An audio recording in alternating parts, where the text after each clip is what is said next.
Do it.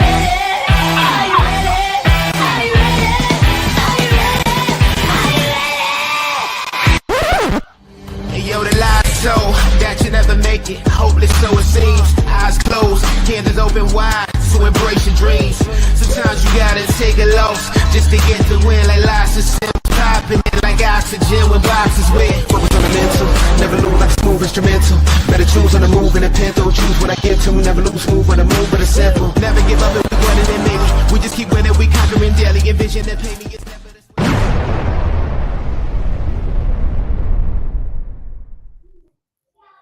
What's happening, everybody? Welcome into Divots and Pivots. This on this Tuesday night, as always, brought to you by Acorn Hills, acornhillsco.com.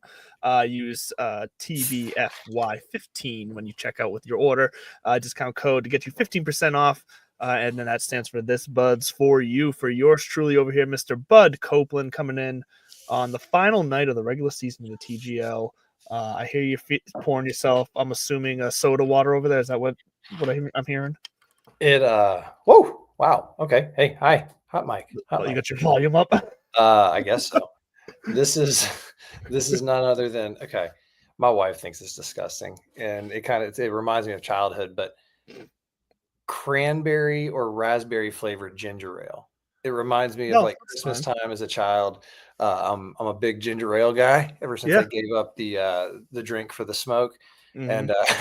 And so every once in a while, when it's a special occasion, I like to pop open a bottle of the cran or the raz and toast myself, because I mean, brother, morale is super high. And I want to start with what you just said. We're in the middle of the final day of the TGL. Nick Dunlap is on my screen right now. God knows what the delay is between our service providers and the. Oh, that's what I'm watching too. We're lined up. And whatever Russian interference is being thrown into our web space. So what's happening, gentlemen? Trying to hide us from the TGL. And Nick Dunlap. So let's just go right into TGL. I saw Riggsy from Barstool. Shout out Barstool again. I love those guys. I don't know them personally. I just think that, again, what they've done in the space and kind of opened everybody's eyes to the fact that golf is a communal sport. It's for the people, by the people. Saturdays are for the boys, all that kind of garbage. It was either him or the former Barstool guy, Dan Rappaport, talking about they were not a fan. Oh, I think it was Riggsy and them. They were kind of shitting on the Tony Finau one-day contract. And I'll be, in fairness, I didn't listen to all hour and a half, 3 hours, or whatever their conversation was. I got the social media clips that they were uploading, which to me says this is kind of the point you want to put out there, representative of your show. Right, I would think so. And they were kind of upset about just kind of the blasé nature of just having any old, superstar come in for a one day. And first thing I'm thinking to myself is, we're in the beta season, right? Mm-hmm. We're beta testing this thing. And I think it's a success. You think about the number of celebrities that have bought into these teams, whether they're partners in name or financially, or they're trying to buy in equity. I think like Serena Williams is part owner of the LA team. Yep. Tiger's obviously got his buddies invested up here in Boston. We've got the kid from One Direction. One of them. I don't know. Niall. Is it Liam or not Niall? You're right, Niall. Niall or Liam, whatever. We got one of the One Direction guys. We got Noah Kahan. So it's kind of cool to see how this thing is going to stick around. We're going to see more of it. 100%. Naturally, we got Tiger closing it out. We see the goatee coming out, which means, look out. The Masters are around the corner. The intern's going to get fired. You hear that? Crying. Oh, I do. You probably deserve it. It's called karma. But we are blessed to be living in the moment right now that we're in. Tom Kim's about to hold out. But to see Nick Dunlap in there in this kind of the final day, they were shitting over the one day contracts. And my thought is, what are you going to do? It's the first year. Now, the point they were making moving forward. The point they were making moving forward is we need a little more stability. And I agree. Get a stable of signed players, signed free agents, dare I say, taking a live term, although they weren't the first people to use the term free agent. And I think we're going to see that. I think what we might see is Tony Finau, Nick Dunlap, some of these guys being like, we'll be roster players, free agents, so to speak. It's going to evolve more. And so we are in a phenomenal spot to see what the second wave of golf or the future of golf is going to look like. Because starting next week, we're really going to kind of forget about all this because we got the players We have some real tournaments. Yeah, and then it just kind of comes at you like an avalanche, and we're going to be in Bethpage before you know it. So starting off with a little TGL, I really liked seeing this Nick Dunlap. I've been a big Nick Dunlap fan ever since I saw him, win the U.S. Junior, and then he comes back and wins the U.S. Amateur, being the only other person besides Tiger to do it. Bobby Jones didn't even do it because there was no U.S. Junior back then. Yeah, and then Rookie of the Year last year as well. Right, wins as an amateur, does that for the first time since Phil Mickelson. And I think with all the attention on Ludwig and, and rightfully so, yeah. Right, and Rory's story and all that kind of stuff, he's the sneaky guy to keep an eye out on, because it's not just in his kind of credentials, it's in his results that he shows up, he wins. He unfortunately is a Bama guy, but, whatever, I can make peace with that because he's good for the sport. So TGL, great space. I think the finale kind of is fun to watch. But let me ask you a question. Yeah. What's going on with the playoffs? I'm assuming you did your homework or you understand what's going on in the playoffs, and you can fill me in, because I'll be honest with you. Really, all I know, all I've been kind of keeping up with, full transparency, is we suck as a They had a great showing last night too. They won a bunch of holes. They won, I think, 6 holes. They just unfortunately, and it was like 4-3 through 4 holes because the hammers and the hammers were actually being won too. So that was a fantastic back and forth match last night. But unfortunately, they once again lose 10-6. Now they're not getting blown out like a lot of other teams have in their losses this year. But it doesn't matter. At the end of the day, they are still the only winless team in TGL this year. Yeah. So they're out. Jupiter Lynx is already out. So the playoff seeds are set. We got LA versus New York, and we got Bay versus Atlanta. Anything to be said about the 2 founders of this league? Their teams are out and everybody else is in. I think it'll be. That's just it. It was just too much bandwidth spent on the front office stuff. Securing these stars. You know what it was? I think Tiger's cursed when he came out to Eye of the Tiger day one. I've totally done a 180 on that. I bought it. Now you're with me. Yeah, I was caught up in the moment. I'll admit that. I'm not too big of a guy to admit when I'm wrong. I'm also not too big of a guy to steal. And if I ever go back to, I will, the Players Championship TBC Sawgrass, I swiped this from the bar when I was there last time. So that's this nice. Is my show. This is my show glass. It's probably about 15 years old. I will say, so we're going to learn a lot during these playoffs, because some of the early criticism when people were comparing the viewership numbers were comparing the nights that either Rory and Tiger played to the nights that neither one of them played in. Was the star power enough amongst the other teams to carry the Tiger and Rory-less nights? And now we have no choice.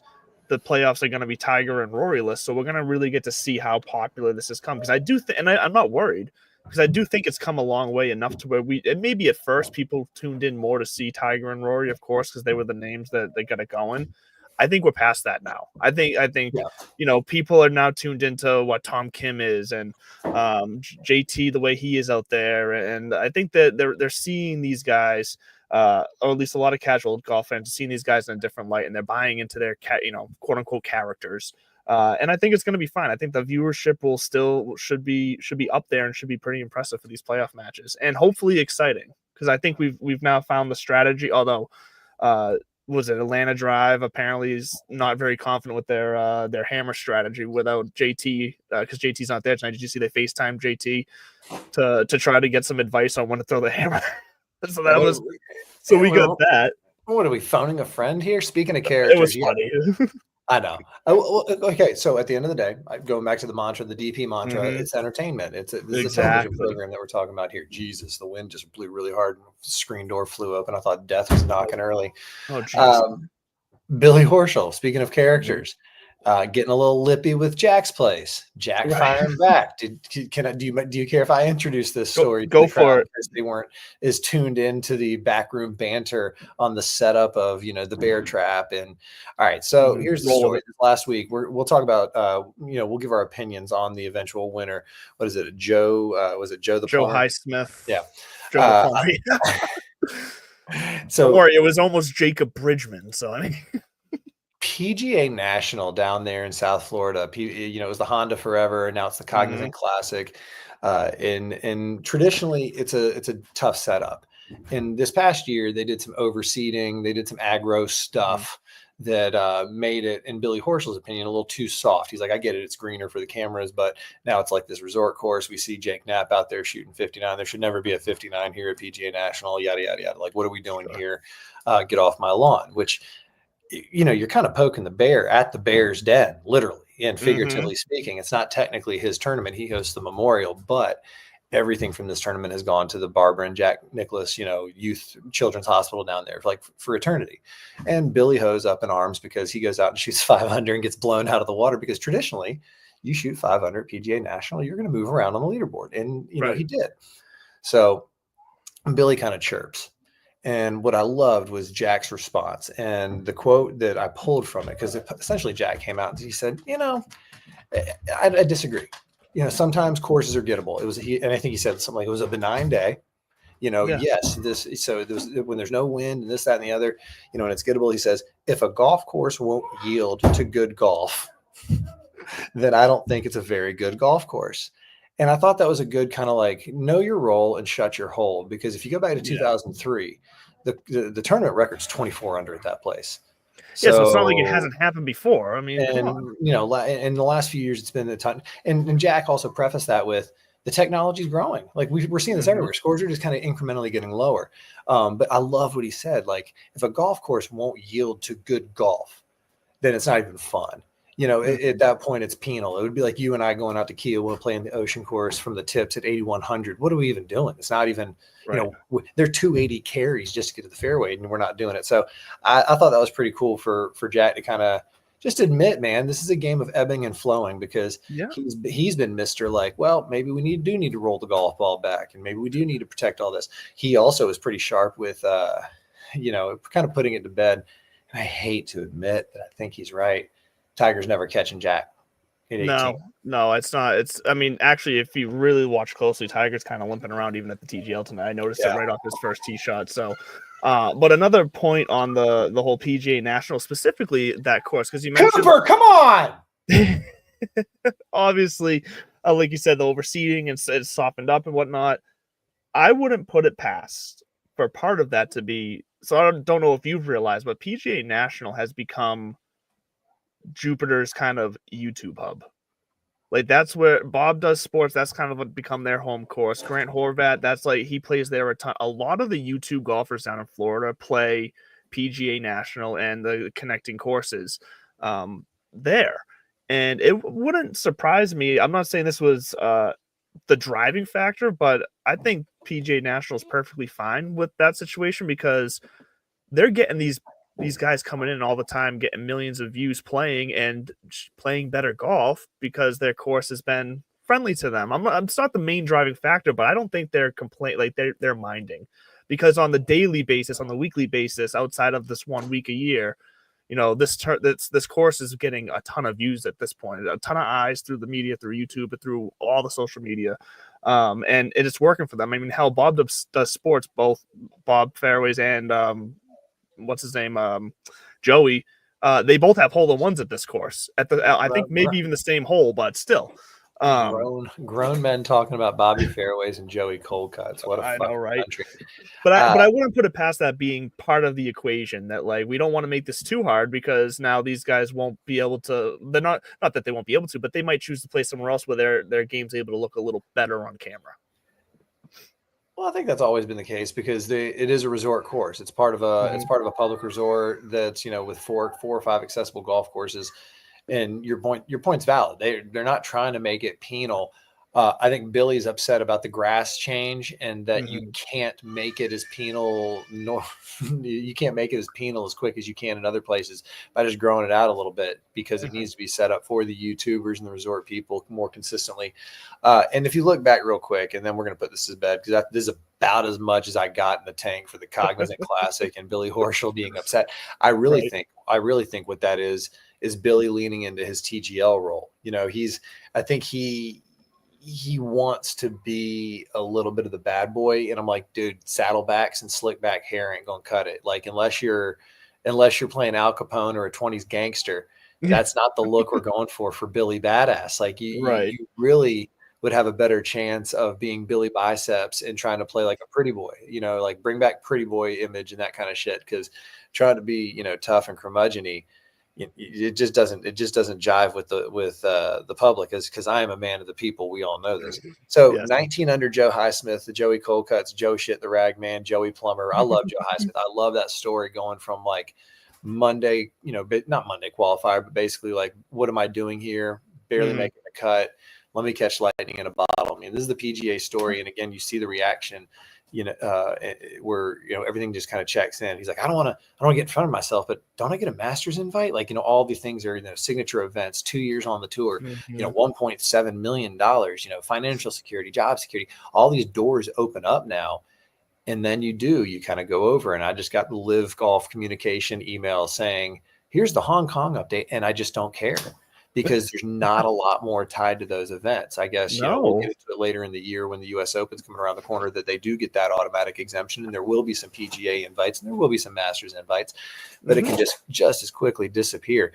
And when Jack was out there, and Freddie this week, because we're going to talk about Liv and Brooksy, but when they're out there protecting their tour, and then you see a guy like Joe Highsmith, Joey Plumber, get his bag and punch his ticket, that is what makes this tour so special and what makes the entertainment value rise. And so we're getting used to that. Okay, the Cognizant might not be the Honda of old, the PGA National of old, the real kind of test leading into the Masters. Right. Now it really is going to be that John Deere level, you can punch tickets to elsewhere by winning here. You didn't dream about this maybe being your biggest or your first, but here you are. And if you do it here, you can then do it elsewhere, because right after the Monday, Jesus, titty fucking Christ. What is going on up there?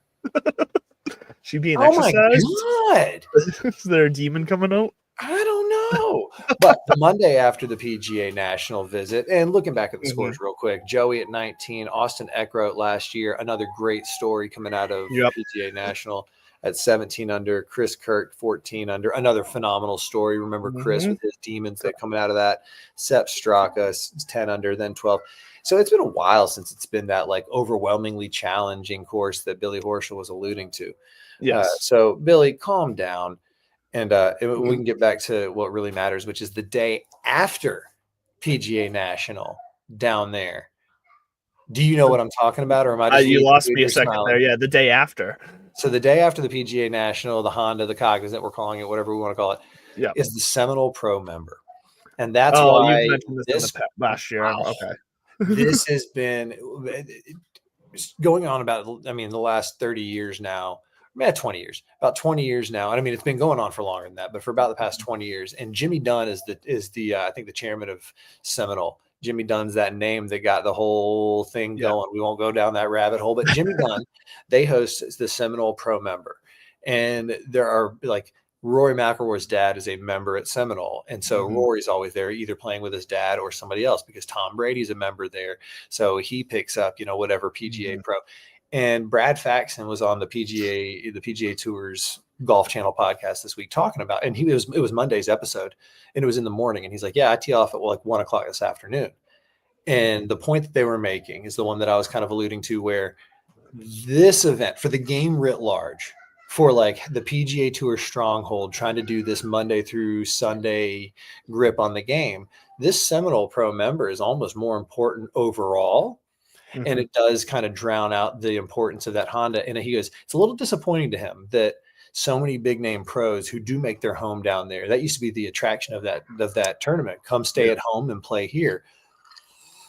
Yeah, instead they're opting for the Seminole Pro-Am on Monday, which is still big enough for the game, because they leak out the tee sheet. And Brad Faxon was saying one of the cool things about this is when he goes off at 1 o'clock, he's like either 1 o'clock or 1 or 10. He's gonna be looking at 9 or 18, and there's gonna be Tom Brady walking off, or like I said, Rory McIlroy. Which is pretty cool. Yeah, the list goes on and on. And I honestly would not be surprised if one of these years they do televise it.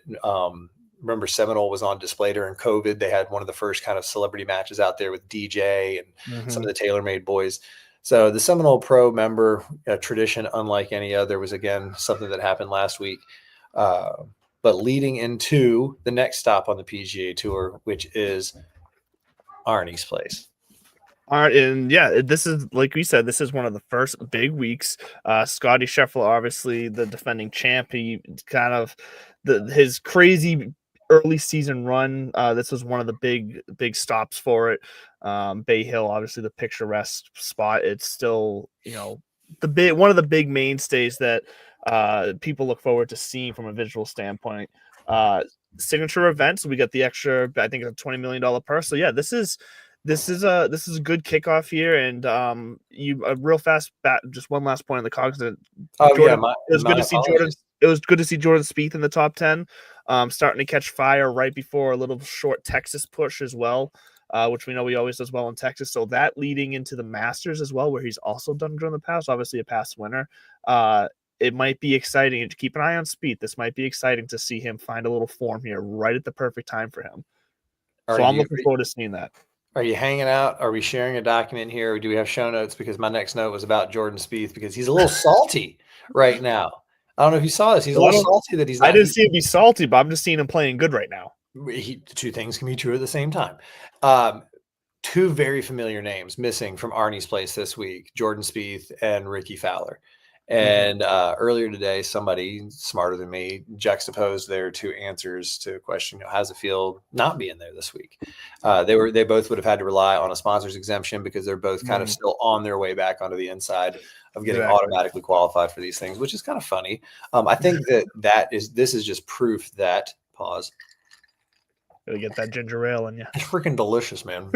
I get it though. A while ago, they with the Kool-Aid, like it's just so good. They came up with that lemonade ginger ale mix like years ago, and I tried it, and it was one of the more refreshing soda drinks I've ever had. It was fantastic. Growing up, that was the highlight of going to Grandpa Bob's house in Dearborn, Michigan. Was Verner's. He would always have a big. Now, when I was an adult, I tried Verner's. Almost threw up. It's fucking delicious. It's disgusting. It's kind of like being in Maine. Mainers are like, "Oh, you got to have some Moxie." Oh God, it's licorice mixed with horse piss. So says Jordan Spieth's a little salty right now because they asked both of them, and Ricky kind of said, I was blessed to get the one, for Tiger's Place at Torrey. I was really fortunate, to get that's Pebble and AT&T threw me out of bone. And he's like, I guess I got to play a little bit better if I want to make sure that I don't have to rely on these things. And so, we're going to gear up and yada, yada, yada. Here's the thing though.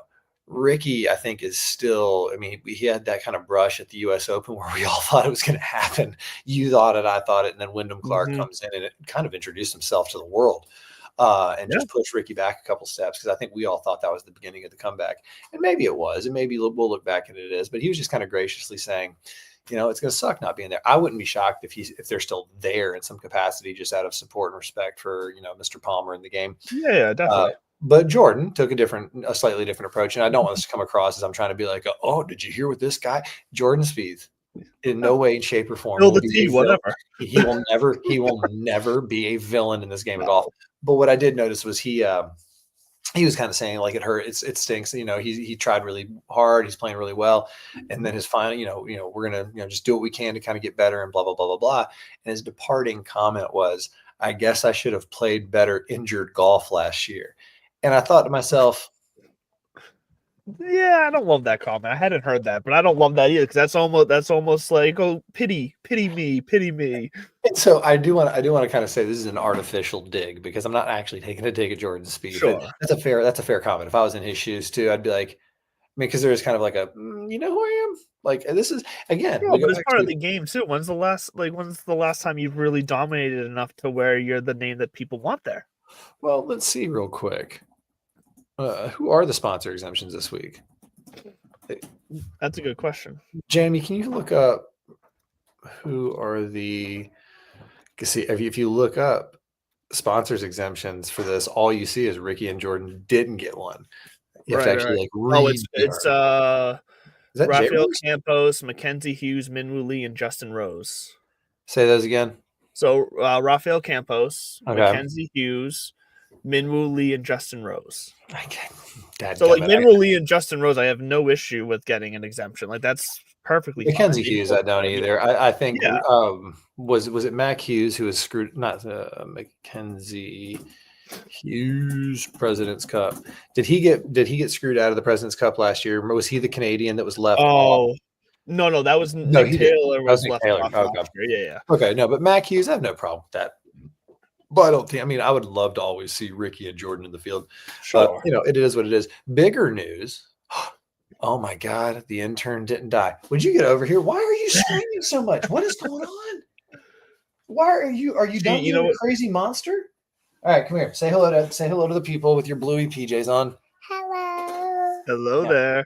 Get out of here. You know what? She was just so excited and into the show watching it upstairs that she couldn't wait to tell everyone how much she appreciated your takes. That's why. That bare bottom. Jokes. The bigger news before we I was gonna say head into a little break and hear from, but we're gonna hear from us right here in a minute. Because copyright's a bitch. It's just because copyright sucks and nobody pays us to use their shit yet. Thanks for slamming that door, child. We are trying to sell this house pretty soon. Let's not break things.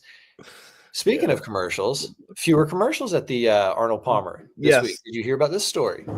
So fewer commercials and more data. More data-driven commentary and graphics as far as what's on the screen, and more like mic'd up interactions between caddy and player.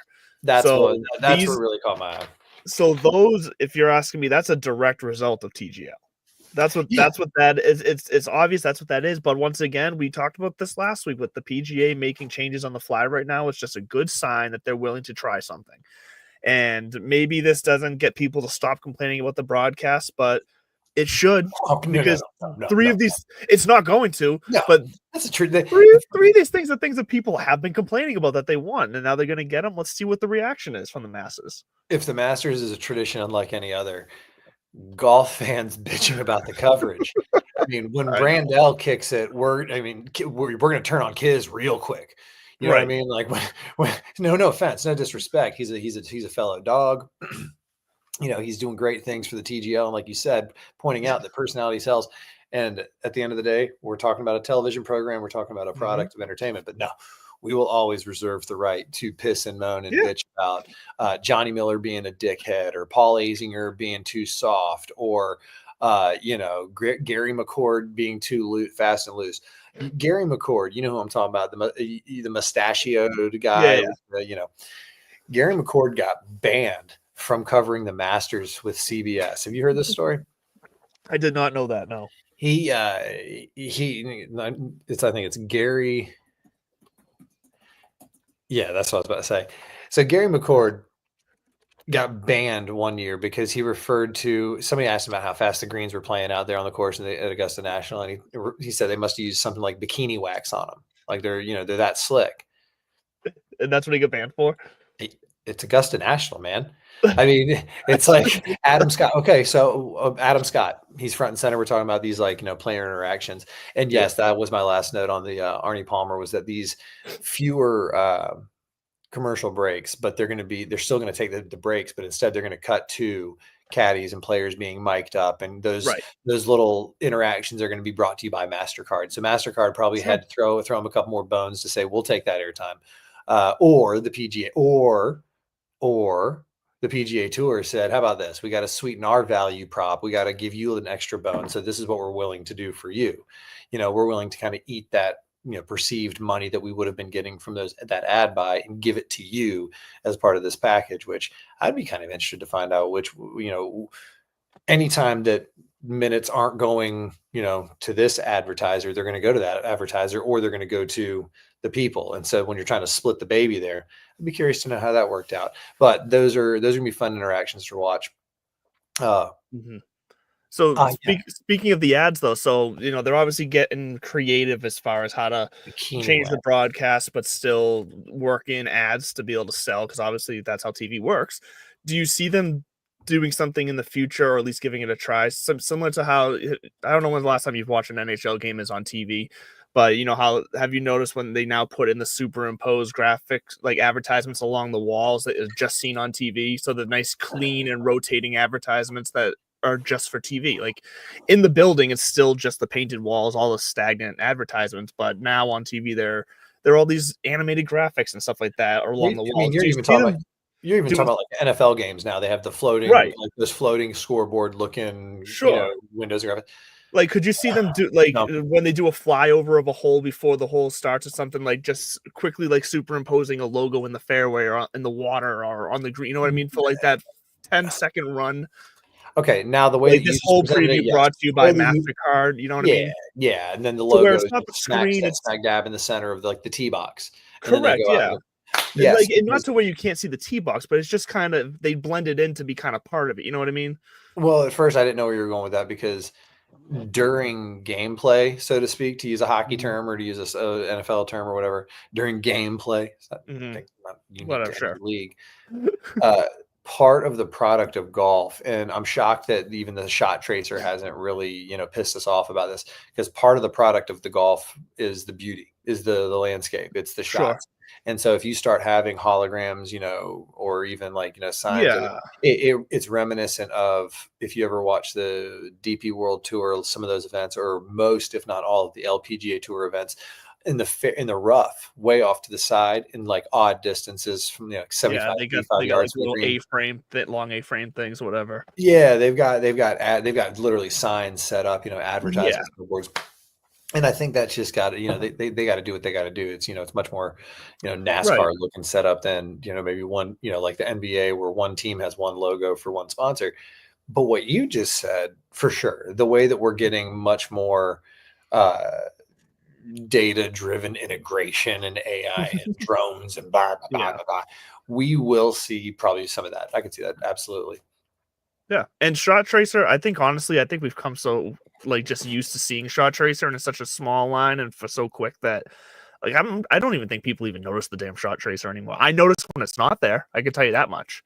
Does that make sense? If a shot for some reason doesn't get picked up on the tracer and it's not on a shot on TV, I'm like, oh, I wonder where the hell the shot Oh, tracer is. it's painful to watch old golf coverage now because we've gotten so Right. used. It's like trying to watch old NFL films without the yellow line. If you're like trying to watch an old game, you need to see. So we're going to need to see those drone flyovers where the the first tee brought to you by Acorn Hills. Acorn Hills crafts premium golf and outdoor apparel built for performance on the course, on the trail, anywhere adventure takes you.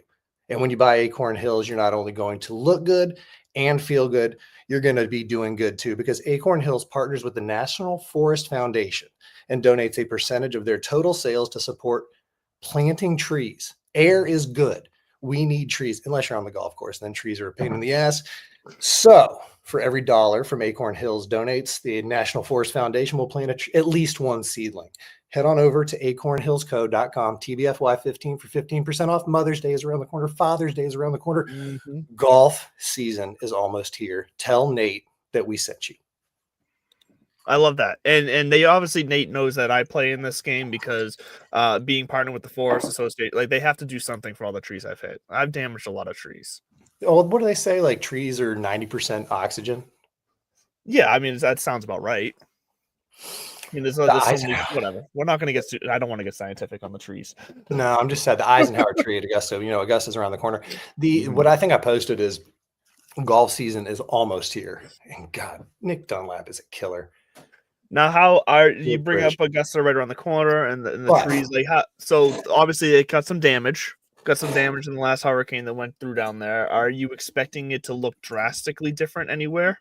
Yeah, I think they. I mean, when they keep their cards so close to the chest that when they came out and said that we received significant damage, and when they even use phraseology like that, I mean, I say yeah, but it's also Augusta National.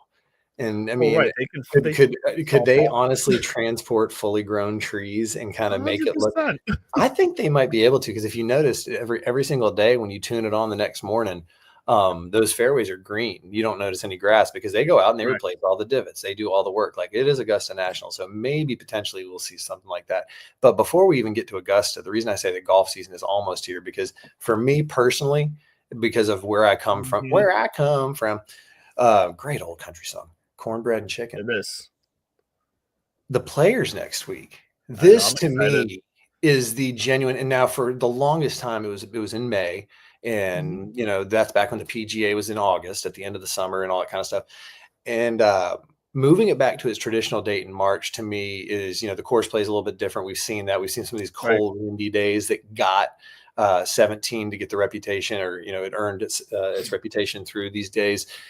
And Scotty Scheffler being the first player ever in the history of the sport to go back to back there. Mm-hmm. I'm super, super excited for the Players Championship next week. I might be joining my boy Jeff on one of his 2-man scrambles to talk about Ponte Vedra, some of the stories, show him some of the paraphernalia and gear. I got pictures of Ray Floyd and Jack Nicklaus and some of those guys. We'll run it back on memory lane next week here as well, and we'll preview the course and we'll preview the tournament and some of the allure to it. And so that's what I say. Like, we're almost there, and no disrespect to these tournaments. You know, Pebble Beach is obviously legendary. Arnie in this tournament, what it means to the game, Right. anything like that. I'm just saying for me, and you know, we're there also because big news in Boudreaux's world. Are you ready for this? Like, we have like big breaking news. Ready for it. Well, two things. First of all, the quest for the qualifier continues. I registered for the Massachusetts Open this morning on May 5th. Mark your calendars. I'll be back at Kernwood Country Club, where I have twice gone out there. The first one, infamously 41 putts. That's right. 41 putts that also involved a 10 on number 10, and only to be outdone the following year. Did not have 41 putts. I think I had like 31 putts, but I had another 10 on number 10. And I mean, we're talking about a short par 5 that I have no business hitting anything above a 5-iron off the tee. And for some reason, I pulled a 3 hybrid, rope hooked it into the OB, but it's just a shit show. So May 5th, mark your calendars. But I got my box from Scotty Cameron today. It came in like about 5 minutes before the show started. I wanted to pass the talking stick while I opened this up. You want to do a live unboxing? I want to see what this looks like. I did not order a head cover. I just got it repainted with its the whatever the colors I sent it. So it was this it's a Sky 1997 Newport Classic. So it's basically like the OG Scotty Cameron, you know, the new ones that are called like the Select Newport. This is the same shape, head design, all that kind of stuff. It originally had the black blue gun finish. I got it redone in silver the last time I sent it in. This time I just got it repainted with a sightline put on the top, and then I got it regripped.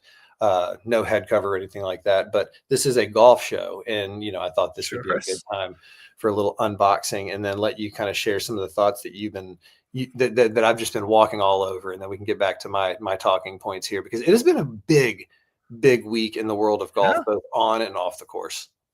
Yeah, because everyone's starting to feel the shift in the season, and I'm definitely looking forward to seeing the Scotty Cameron and finding out if you have an ETA on your new, I believe it was Ping golf set that you went out and got fitted for. So that came in already. Beautiful. Must be a good feeling. Went to the sim last week. We're flying at about 10-15 yards longer. We're getting a little more roll. Ooh. It was worth it start to finish. I think I shot like one over at one place we played. I mean, this is simulator golf, so there's like 8-foot gimmies and shit. But as far as ball striking was concerned, it was there. That driver was sick.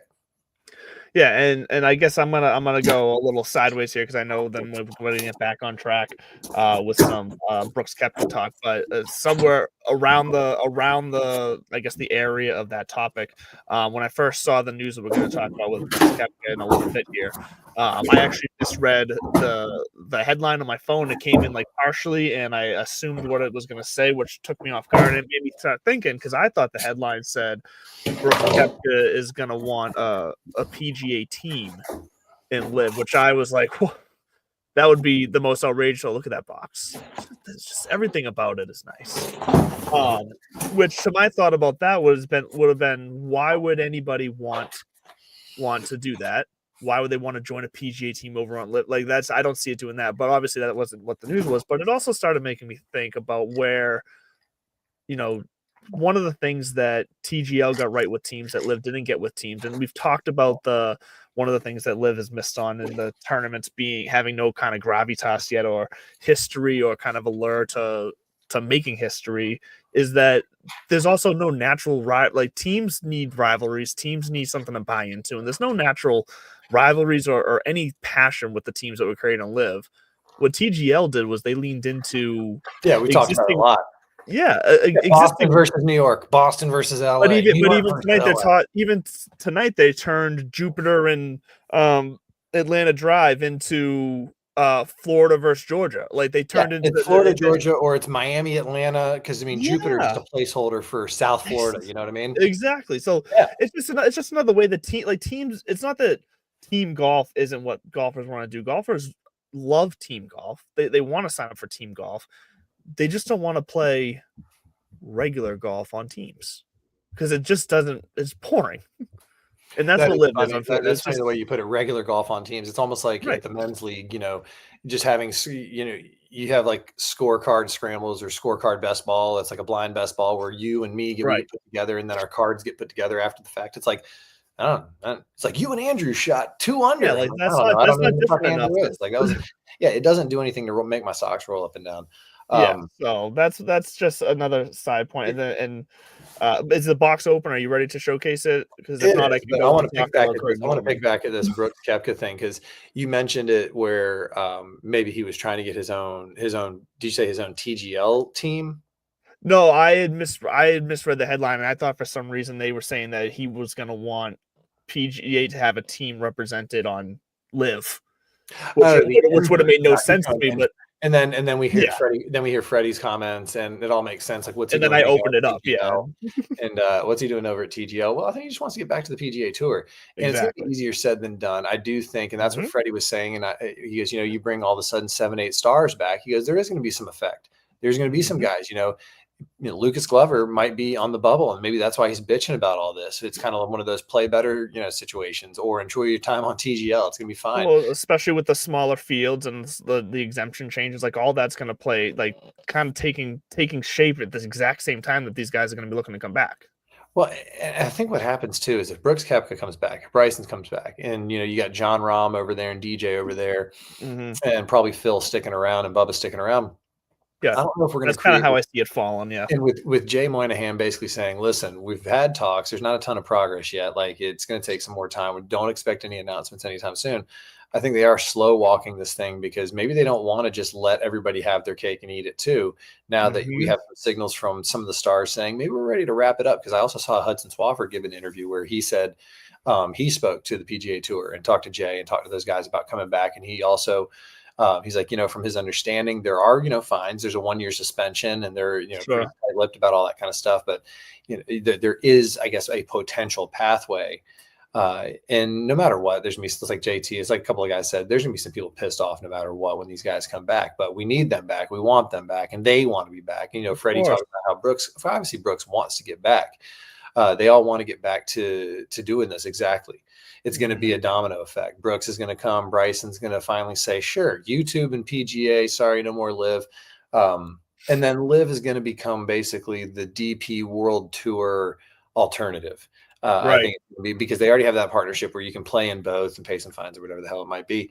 But yeah, we're gonna bring some of the big stars home. They're gonna get sliced of TGL. They're gonna get put on. Brooks is gonna be one of those free agents next year. He lives in Jupiter. Maybe he signs with Jupiter Links to be on their roster. However this thing develops. But Tiger and Rory played it right. Greg Norman, shockingly, who knows what happens to Live. I definitely, I do see it sunsetting. I don't think it's going to be sustainable because the model was these guys were going to come and then a bunch of people were going to follow.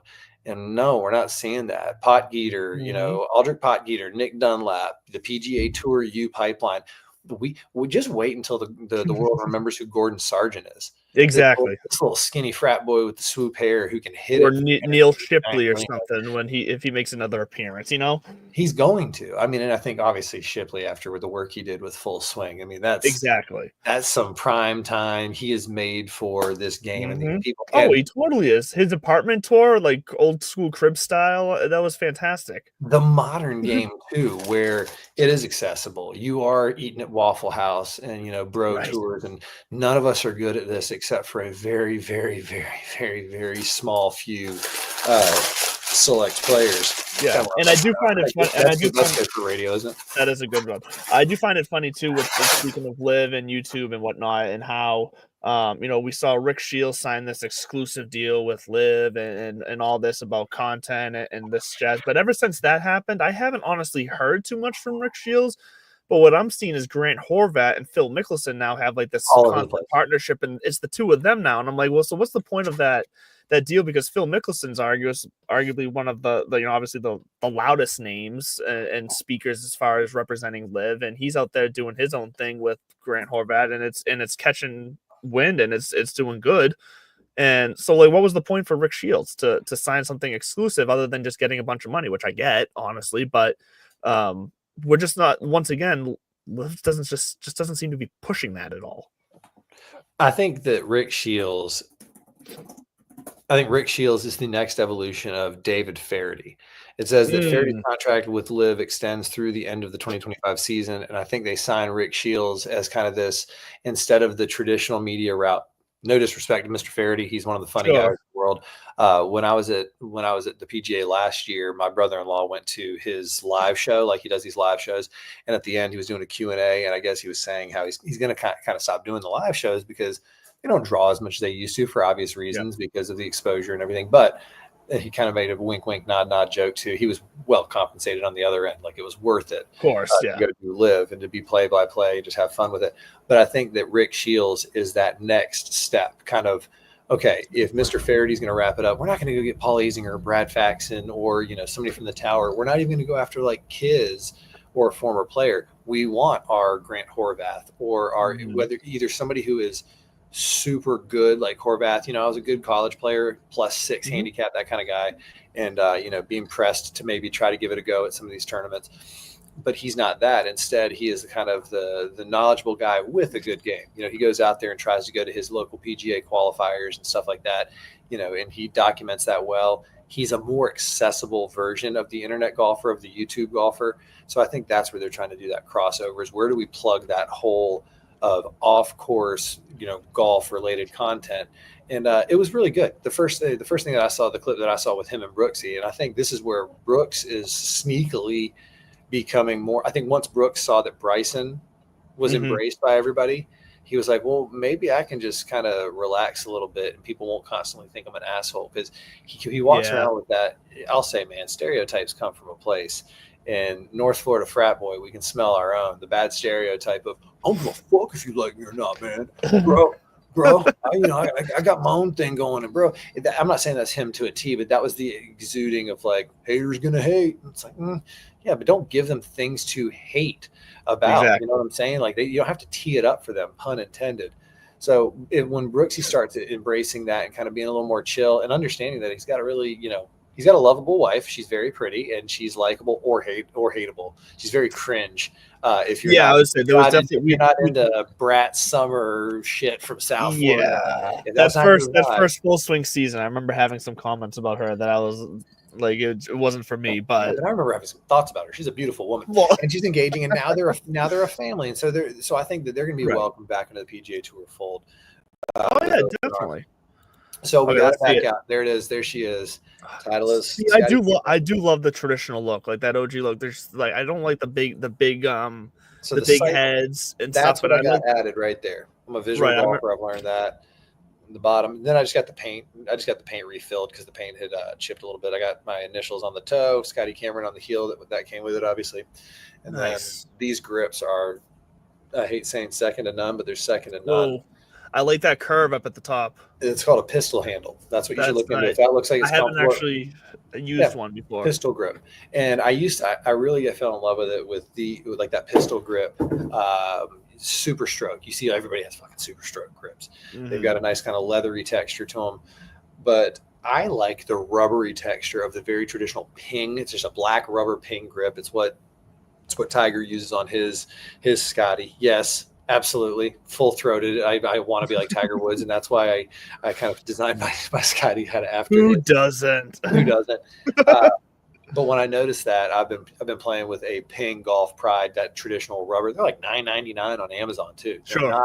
They're not $50 for whatever.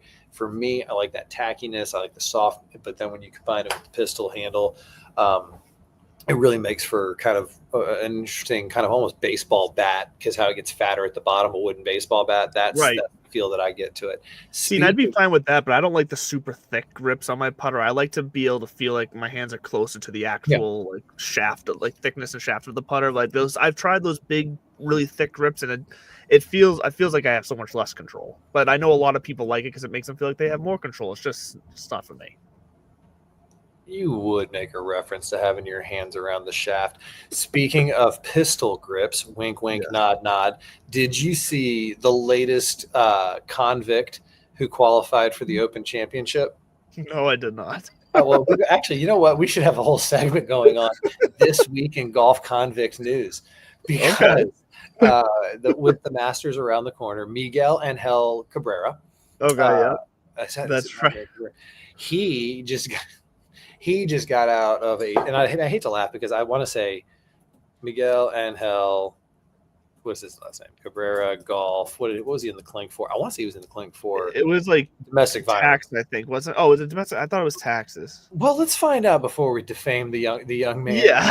Yeah. Personal life. Where did he go to jail? Career. We're on the wiki. Controversy. January 21, arrested. Rio. Result of Interpol issuing red note, left Argentina without authorization. Start of a trial where he's facing a number of criminal charges, including assault, theft, and illegal intimidation. Okay. Yep. Yeah, it wasn't taxes. No, it was not taxes, though. but he just got out of the clink, and I saw on the social medias that I guess he's a former champion. He won the Masters. He's coming back. He's a turtle-looking guy. He's going to be at the Champion Center. What do you? I remember when he won. Actually, I do remember. I mean, that. we got me.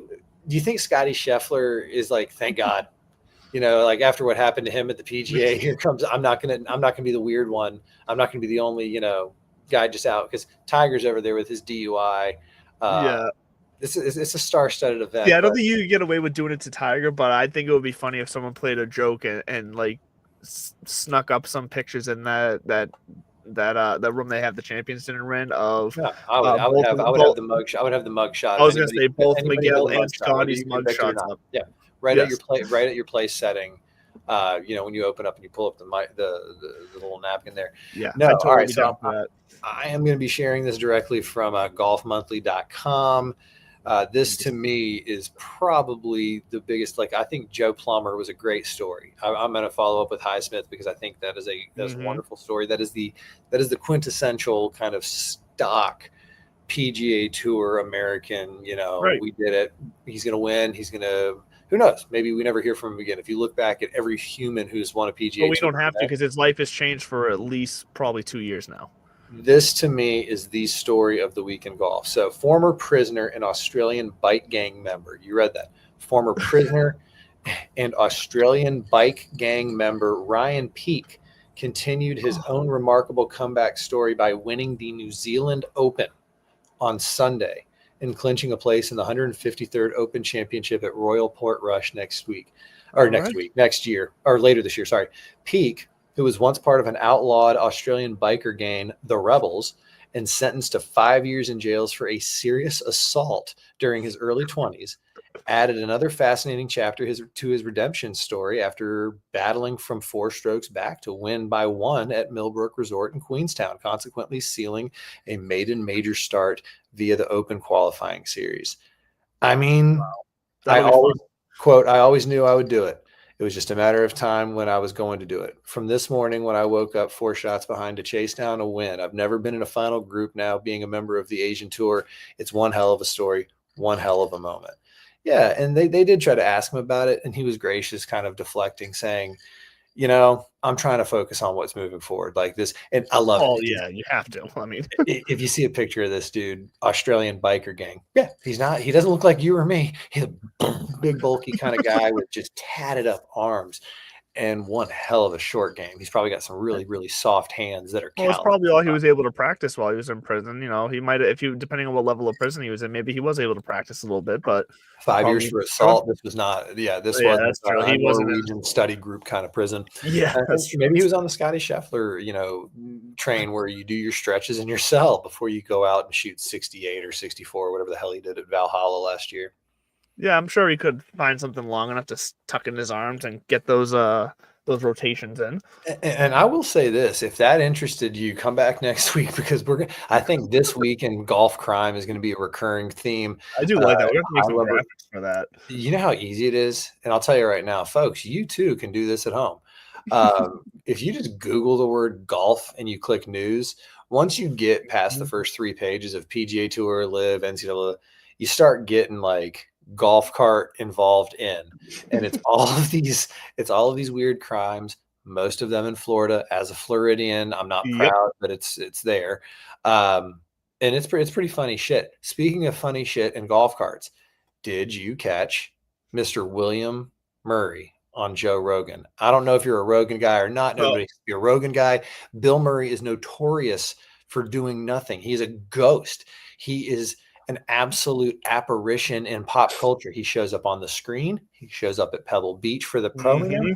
He, for the longest time, it was rumored, and not even rumored, he didn't have a phone number. He didn't have an email address. Right. He didn't have a cell phone. He had like a 1-800 number that you left a voicemail or a message, and he may or may not get back to you. That was like the legend back in the day. He said on this podcast. Now, of course, he's got kids, so he had to get a cell phone because that's the only way they'll talk to him is texting him back.